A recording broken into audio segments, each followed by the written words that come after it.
Hello, everyone.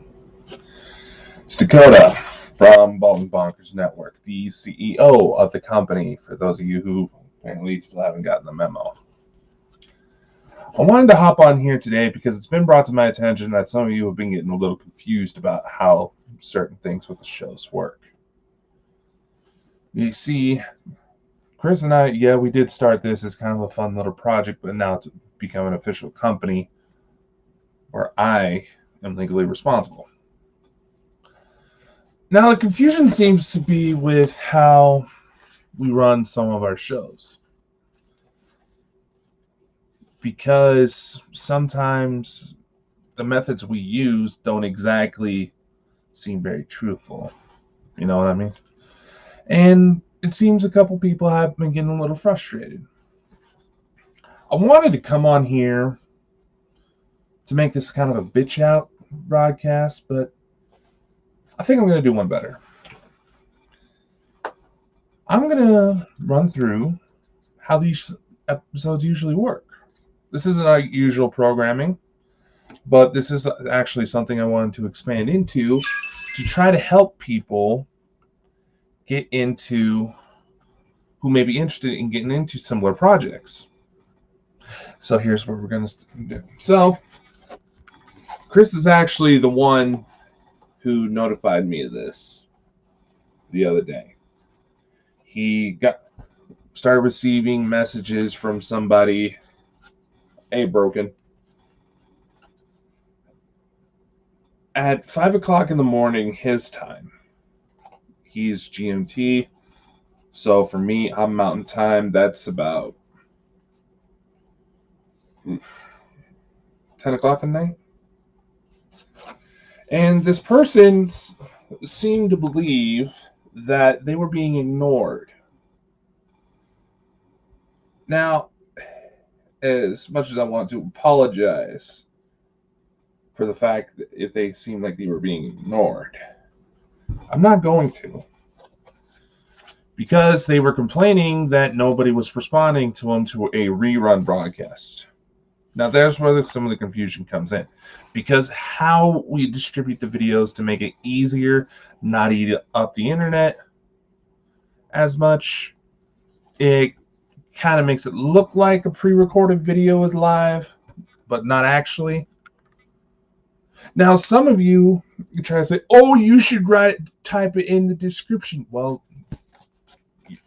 you've also shown that you won't read. So instead of going into this whole little tirade, like I said, I wanted to try to elaborate on how we do things. This is something I wanted to do to utilize our book distributor to put out handy little guides so that if anybody you want to do a similar show to ours, you can. And it's actually relatively low cost, which is something to consider, especially with everything going on in the world nowadays. Some people, right? So, here's where the confusion starts. Now, you may be wondering why the hell I have a piece of cardboard. Because I needed something to draw you some people a picture, okay? A lot of our main shows are utilize StreamYard.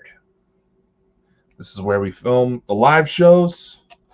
This is where we try to encourage people to come watch us so that way they can interact, make the show a lot more fun. I'm currently using our Melon account just because it hits more profiles at once, but StreamYard works a little bit better with what we have in mind. So with StreamYard, we film here. Then it goes out to YouTube, Twitter, Facebook, you tweet face. Thinking, hello. Hello, Drew, hello. Twitter, etc. The live shows get streamed out to 8 different channels when they're initially filmed. That's YouTube, Facebook, Parapost, Twitter, etc. After that is done, we take the audio from the recording and put it into the podcast. All right. How we do that? We use 4 different channels, 2 of which are anchor profiles. We had to create a secondary one because, well, when Chris and I started this little venture, we basically slapped all of our resources together, and there were some issues with getting everything converted, so we had to create some backup profiles, which is where the archives comes in. We send out to 4 audio podcast distributors. Then it sends it out to the rest of the 55 plus. And that number is about to grow here soon.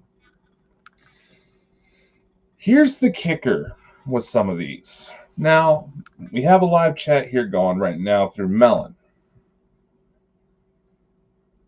It doesn't show all the chat messages.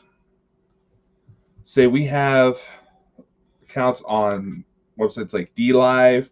There's another one called Trovo. We can send the video out.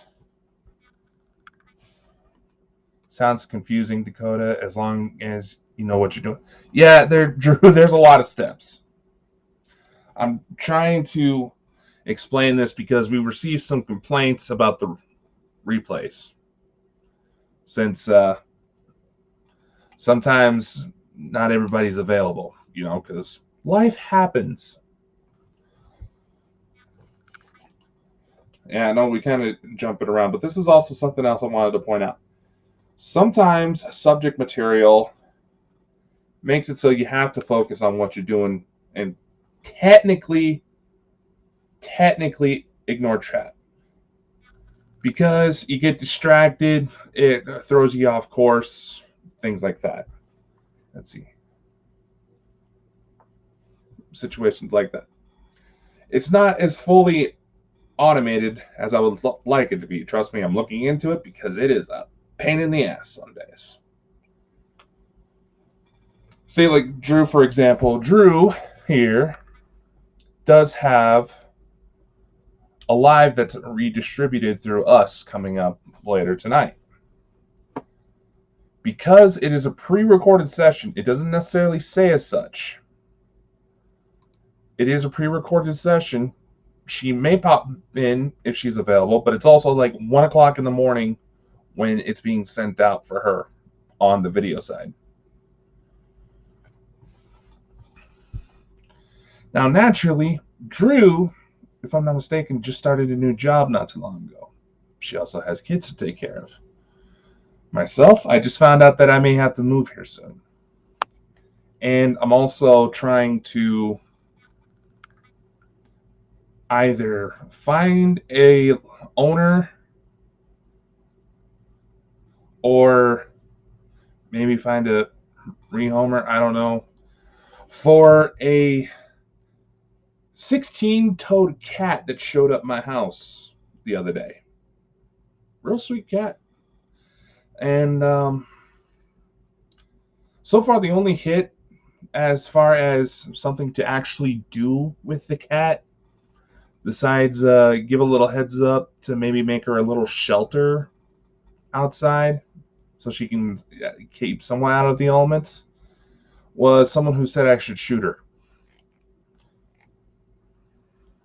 Yeah, not exactly happy about that. But back to what I was saying. I'm saying this right now because Chris was upset. He wanted to utilize some of our time to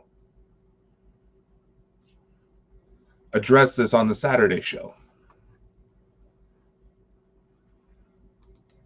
And here's another thing I want to show.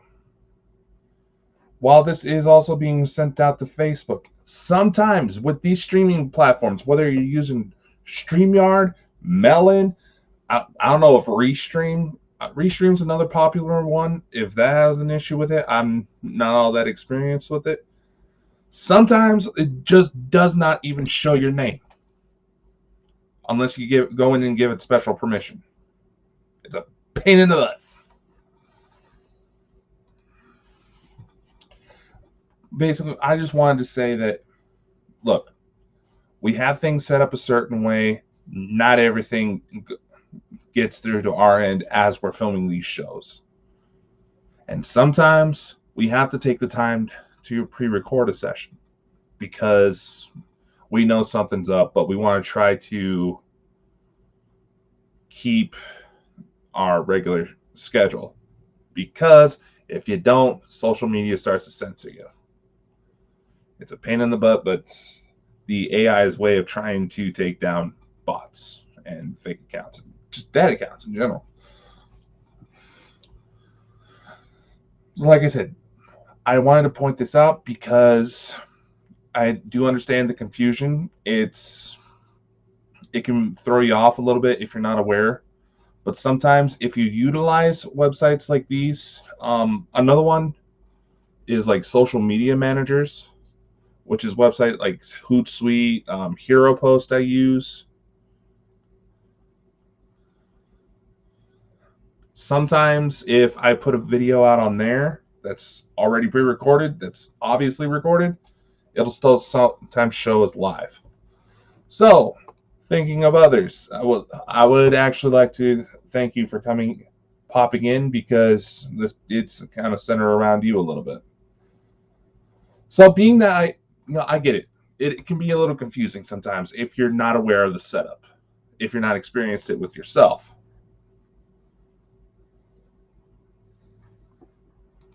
So, we are starting to implement kind of a new step because of this. We're going to start putting the original air dates in the descriptions of the episodes. So that way, it's at least there. You can tell roughly when this certain broadcast come out. With Melon, it lets me hit to most of our channels all at once. So, yes, this is live. Don't worry. See, yes, Drew, don't worry. You do an excellent job. Don't worry. All the episodes are set up and links should be in the description for you to do as you please. Now, also, another thing that was commented with this was the new store, being that there's a link. There wasn't a link initially posted to the site. Once again, I would like to emphasize, as much as I would like to be able to create content, go out on more investigations, sometimes the civilian life has to take precedence. It's what brings in most of the money. Would you hush? It what brings into money to help pay for all this. Because like I said before, I may have to move here soon. I'm having to put a couple of things on hold I want to do moving forward, just to make sure everybody that is affiliated with the company is protected. Now, about that link issue, there is a flow page setup. It's kind of like a link tree, but kind of fancier looking. It's a lot easier to update with that sometimes. And Drew, if you want to share out links, that's up to you. I'm not forcing anybody's hand. We had issues with previous affiliations harassing people because they weren't sharing enough, but guess what? We all have lives we need to take care of first, and that's what I want my people to do. And for those of you who try to say we're not doing so good because you're only looking at one of the channels, we're at like 55 plus. We get on regular 50,000 hits per episode across all the channels. Okay? 50,000. And because of all the platforms we hit, we have an audience reach of 5 million. Okay? We have a reach of 5 million. And because we managed to pull that off, we have some even bigger names that are eyeballing us. You saw the announcement for the May 14th episode that we're going to have Barry Fitzgerald from Ghost Hunters International joining us for an interview. I never thought I'd be able to get to meet him one day. So, and we don't want to just hit the UK. We have growing audiences, India, Japan.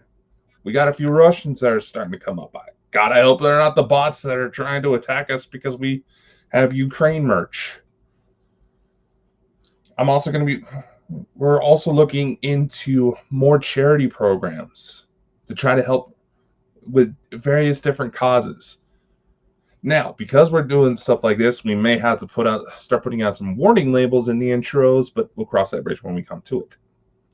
Because we do have some controversial guests that are in our crosshairs right now, just because we want to open things up more. We want to engage more different audiences. And considering the Bald and Bonkers Network has only officially been running for about 6 months now, we're doing damn good. Plus, like I mentioned on a previous podcast, we have a film distributor that can help us get to Vudu, Gaia, Amazon Prime, all sorts of fun stuff for when we put out the documentary. We also have an audio distributor and book distributor as well. How many of you can say you pulled that off? Now, if you're interested in trying to take on stuff like that for your own little projects and would like to know how we do it, you're more than welcome to reach out to me. I'm more than happy to share. I'm more than happy to share my secrets. Anybody can do this kind of thing. You just got to be willing to put in the work and not act like a stubborn teenager. So anyway, that's all I wanted to say real quick. Let's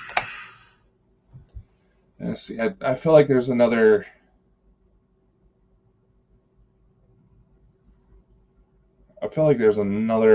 thing I was supposed to bring up. Oh, well, it probably wasn't that important. So, anywho, like I said, I just wanted to come on here, elaborate that a little bit. Like I said, I'm going to be putting out some guides so that anybody can follow them and be able to have the same reach as we do, because we also... this can also be hard, but we can also try to hook you up with some resources that will put you at the same level as some of the pros.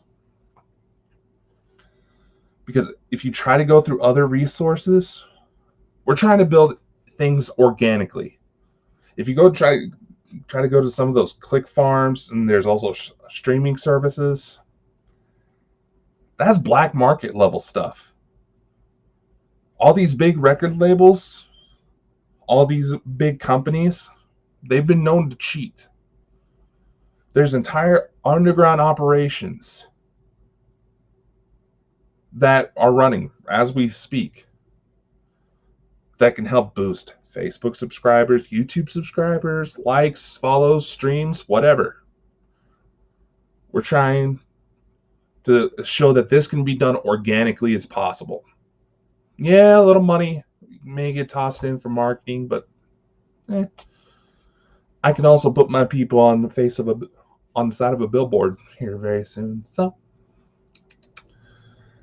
we have a lot of amazing opportunities coming up. If you go up to the website, baldandbonkers.net, Drew, I know you've been posting it as .com. Technically it's .net, but .com works too. I set it up because I kind of expect something like that.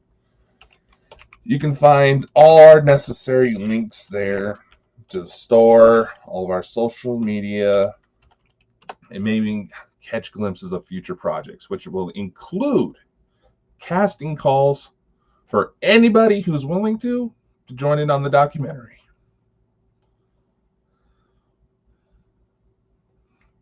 As far as Bald and Bonkers members, plan on sticking around.